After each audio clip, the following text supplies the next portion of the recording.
Today we'll talk about how can you change safe patch on your Meitu app. We go to figure out the solution on how you can do that on your app.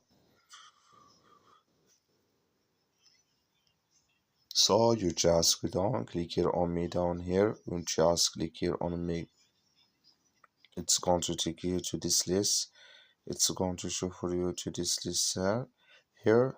So then all you have to do now, you just click here on general. We just click here on general here. It's going to show you to this list here. It's going to show for you like this here. So then you click here on save patch here. Then here you click here on change save patch, and here can you select it from your files. Then you click here on or can here create new folder here that it's going to add video on your app. That's all you have to do. That's all. Thank you for watching. Don't forget to support us by liking, subscribing.